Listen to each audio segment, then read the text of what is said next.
Little Miss Chatterbox by Roger Hargreaves. Little Miss Chatterbox talked more than a lot. She talked all the time. Day in and day out, week after week, month after month, year in and year out. She never stopped.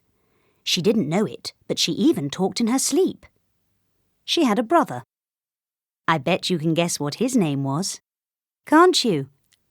That's right. Mr. Chatterbox. You should have heard them when they got together. You couldn't get a word in edgeways, or sideways, or anyways. Have you ever heard about somebody being able to talk the hind leg off a donkey? Well, Mr. Chatterbox could talk both hind legs off a donkey. And his sister could talk the hind leg off an elephant. Now this story is about the time little Miss Chatterbox decided to get herself a job. Which she did. In a bank. In Happyland. At 10 o'clock one Monday morning, Mr. Happy strolled into the Happy to Lend You bank in the middle of Happytown. He took out his checkbook, wrote a cheque, and went to the counter. Behind the counter, on her first morning at work, stood little Miss Chatterbox. She smiled at Mr. Happy. Mr. Happy smiled back. "Good morning," he said cheerfully. "Well," said little Miss Chatterbox, taking a deep breath.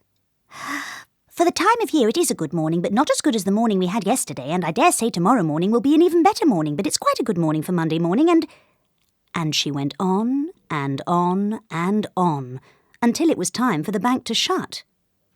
Mr. Happy was still standing there, with his mouth open in amazement. He'd been there for hours. "And now," continued little Miss Chatterbox, "it's time for the bank to shut and time for me to go home, so goodbye and nice talking to you and she went home, leaving poor Mr. Happy without any money. The following morning, she was fired. She got herself another job. In a restaurant. The Eat-A-Lot. It was Tuesday morning, and at midday Mr. Greedy walked into the restaurant and sat himself down at his usual corner table. He always ate there on Tuesdays, because that was the day they served extra large portions. The waitress came up to take his order. "What's the soup of the day?" Mr. Greedy asked the waitress. "Well," said little Miss Chatterbox, for she was the waitress, "the soup of the day is tomato, but we also have other soups on the menu, such as oxtail and vegetable and chicken noodle, but we have lots of other things to start with, such as—" And she went on and on and on.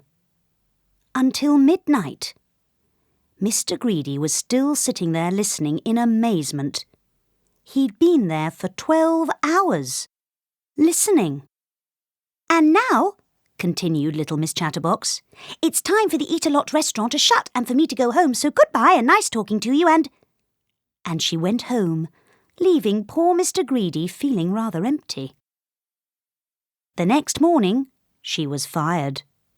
The same thing happened all week long. On Thursday morning, she was fired from her job as an assistant in a hat shop. Miss Splendid went into the shop to buy herself a new hat, but she couldn't. "Oh, madam, I've just the hat for you, and I know you're going to love it because it's pink, and pink is your colour, and It was all talk and no hat. On Friday morning, she was fired from her job as a secretary to Mr. Uppity.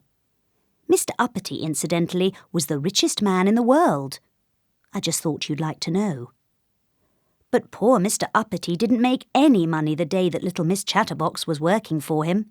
Oh, no. "Oh, Mr. Uppity, I've never worked in an office before, and isn't it exciting, and would you like a cup of coffee, and are you as rich as everybody says you are, and It was all talk and no work. But this story has a happy ending, because at the very end of that week, little Miss Chatterbox managed to find herself a job that suited her down to the ground. And up to the sky. That Saturday evening, Mr. Chatterbox was at home in Chatterbox Cottage, which was where he lived.